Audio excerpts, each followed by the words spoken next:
nosotros no aceptaremos la exclusión de nuestro pueblo de ese derecho. Mr. Gorbachev, tear down this wall.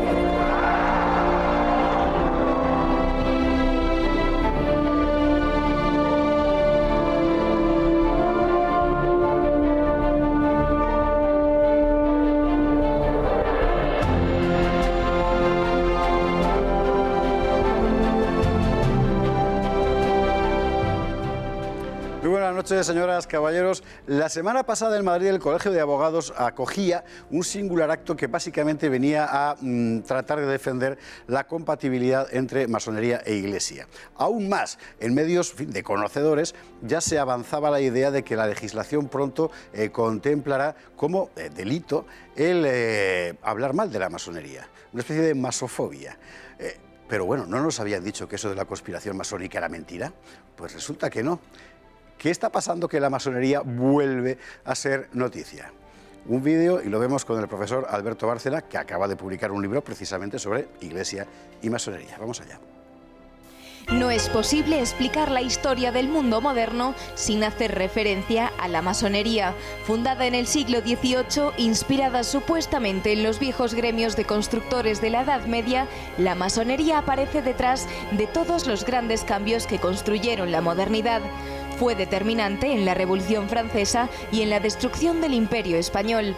Alentó las grandes revoluciones liberales europeas de 1830 y 1848. Sus logias dispusieron de un enorme poder a finales del siglo XIX y en el caso concreto de España no hubo suceso político donde no metiera la mano. Es bien sabido que durante la Segunda República se decía que la masonería era la primera fuerza política de las Cortes, porque numerosos diputados, tanto de derechas como de izquierdas, pertenecían a sus filas. ¿Qué es exactamente la masonería? Una sociedad secreta de carácter filosófico o más precisamente ideológico que aspira a orientar la marcha del mundo según sus propios principios, al tiempo que predica la perfección moral de sus miembros. ¿Y cuáles son esos principios? Muy sumariamente, la creencia de un ser supremo ordenador que no es Dios, la fe absoluta en la libertad del individuo por encima de naciones y credos y la aspiración a construir una fraternidad universal fundada sobre tales preceptos. Hay dos grandes obediencias, la inglesa y la francesa. Esta última se ha caracterizado siempre por su mayor radicalidad, pero en lo sustancial las dos comparten los mismos fundamentos. Esos principios encajan absolutamente con la visión moderna del mundo y por eso a la masonería le ha correspondido un papel de vanguardia en casi todos los grandes cambios de Occidente que ha vivido desde la Revolución Francesa. Del mismo modo, tal programa la enfrenta por definición a la Iglesia Católica, hasta el punto de que buena parte de la historia moderna puede contarse como una guerra entre la masonería y la Iglesia. Y hoy la masonería sigue existiendo y, por supuesto, actuando. En países como Francia o en las naciones hispanoamericanas, su influencia es pública y notoria y habitualmente se recoge en los medios de comunicación. En otros contextos culturales es menos visible, pero su influencia no es menor. Por otra parte, su espíritu aparece claramente en las iniciativas que desde hace 40 años vienen construyendo el llamado mundo global. No, nunca es intempestivo hablar de la masonería, quizás hoy menos que nunca.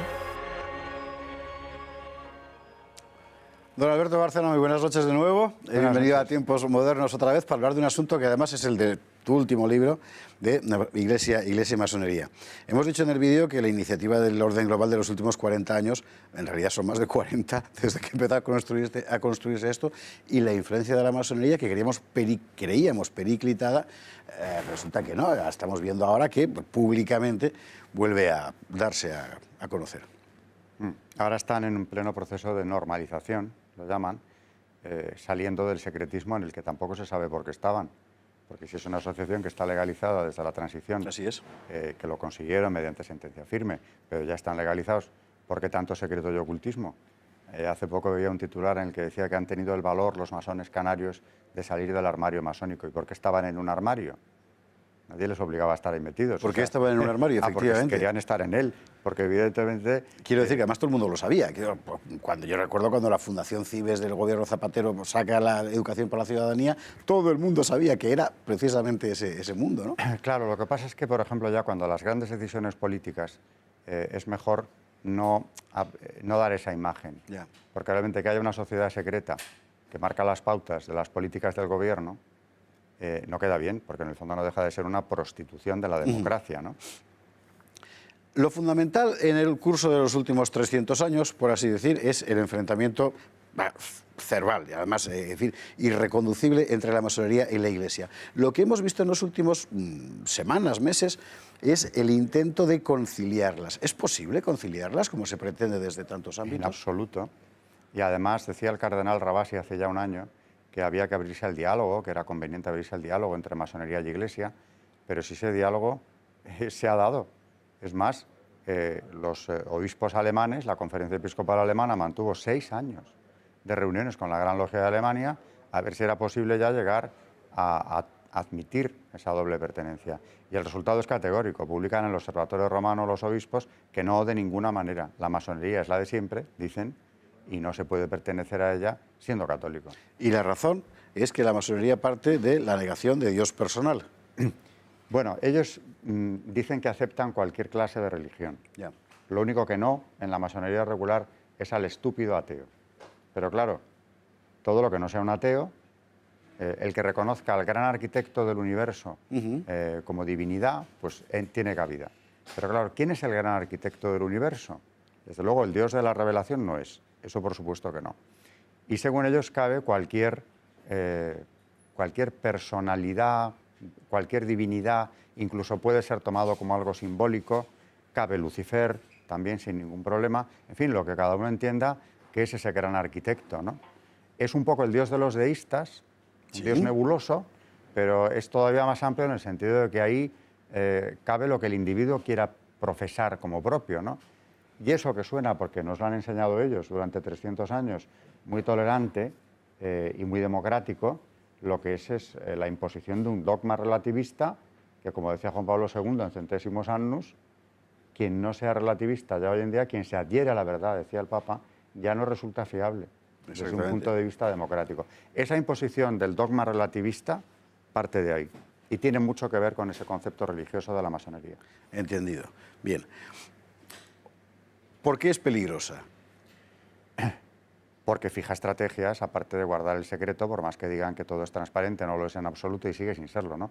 Fija estrategias, es jerárquica, hay unas obediencias que seguir, con graves castigos para quien viole el secreto, y me consta que se aplican, de una manera más o menos tradicional. Estaba contemplado el castigo físico con pena de muerte, ¿no?, en muchos casos, y a muchos masones les ha costado la vida violar ese secreto, pero que hay castigo, le hay. A día de hoy, claro que le hay por abandonar una logia y, sobre todo, empezar a divulgar lo que ocurría allí dentro. Entiendo. Y ese secreto, naturalmente, como decía el propio John Kennedy en un discurso famoso a la Asociación de la Prensa en 1961, era lo que estaba hurtando la democracia, porque por detrás de ella, en partidos políticos, en organizaciones nacionales e internacionales, hay otras estrategias, hay otras obediencias y hay otros intereses que no coinciden con los de la nación precisamente. Por tanto, quien esté en la vida pública, en la función pública, sin ir más lejos, jueces, por ejemplo, que ha sido un estamento muy trabajado por la masonería, debería declarar esa condición. Exactamente. Porque ya le convierte en alguien muy sospechoso para el bien común, ¿no? Para quien crea que el profesor Bárcena exagera, nosotros exageramos. Quiero recordarle que, por ejemplo, Alain Juppé, en las primarias de la derecha francesa recientes, hace unos pocos meses, presentó su programa de educación y laicidad en la Logia de París, y además están las invitaciones que las publicamos en Twitter todos, en fin, fue una cosa bien conocida. No estamos hablando de fantasmas, pero quizá la pregunta es ¿hasta qué punto hoy son precisas las logias cuando las estructuras de poder, por su parte, ya aplican sus principios sin necesidad de formar parte? Bueno, es que es verdad que el legado masónico, después de 300 años que se van a cumplir ahora, desde la fundación de la masonería, ese legado ha ido permeando a las sociedades occidentales, de manera que muchos de sus postulados ya son casi comunes. Ese relativismo del que hablaba ahora es una herencia masónica.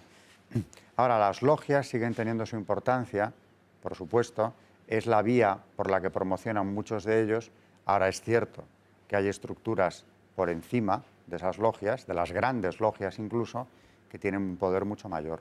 Por ejemplo, lo que se ha llamado organizaciones pantalla de la masonería, donde más de la mitad o en torno a la mitad de sus miembros pertenecen a alguna logia y la otra mitad no. Es una jugada muy inteligente, porque al abrir el abanico, naturalmente se abren a espacios de poder político, mediático, económico, sin necesidad de que sus colaboradores se inicien en logias. Eso sí, tendrán que seguir la estrategia masónica y cumplir el programa masónico.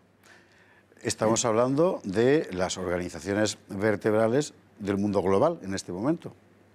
Y no solamente las que aparecen como más señaladas, el CFR norteamericano, Sí. no tan conocido, o el famosísimo ya Club Bilderberg. No, es que en las instituciones internacionales, Naciones Unidas y Unión Europea, especialmente en ellas, el porcentaje de masones en ocasiones puede superar el 60%. Bueno, la Segunda República Española, estamos en la misma situación. Y la Unión Europea me consta ya no solo por haber conocido la obra de los especialistas, sino por haber hablado con personas que han tenido cargos importantes dentro de las instituciones europeas, que es una realidad, aparte de que no es que lo diga yo. Los laboristas ingleses en el 85 presentan un proyecto de resolución ante el Parlamento Europeo, una demanda denunciando la falta de transparencia y el hecho de que sus carreras se quedaban congeladas porque méritos y antigüedad no contaban nada. Al final venía el masón con el apoyo de sus hermanos de logia y pasaba por delante de ellos. Eso lo denuncian y queda registrado. Ajá. Y hace poco tuve conocimiento del presidente, de un presidente del Parlamento Europeo que confesaba, al menos en privado, haber llegado allí con el apoyo masónico. Aunque también se ocupaba de decir que él no lo era. Pero claro, la gran pregunta que había que hacerle era, ¿y entonces? Sí, ¿Por exactamente. qué te auparon precisamente hasta ahí? Esa es la estrategia. O sea, sin necesidad de pertenecer a una logia concreta, si entras en esa trama, puedes alcanzar cargos como ese, inclusive. Bueno, dicen que fue la carrera de Azaña en su momento, ¿no? Que él no pertenecía y que al final es el elevado por ellos, ¿no? Bueno, Azaña se inicia siendo ya ministro, porque, bueno, presidente incluso del gobierno, en la Segunda República del año 32. Exactamente. Ya por fin entra en una logia, no porque le aupen, sino porque comprende que si quiere tener el control de la vida política española en ese momento, necesita estar dentro. Y es curioso porque su discurso, los discursos del Ateneo, por ejemplo, del año 30, son los más masónicos posibles sin ser masón. Claro. Es interesante. Estaba en plena Sí. sintonía. Sí, pero señor. un dato importante, quien redacta la Constitución del 31, que es contra la Iglesia abiertamente, la comisión parlamentaria que redacta esa Constitución, el presidente, que es el ilustre catedrático don Luis Jiménez de Asúa, su nombre simbólico es Carrara y pertenecía a la logia central a la logia regional del centro. Así se Está entiende claro. el texto constitucional. Así se entiende el texto constitucional y tantas otras cosas.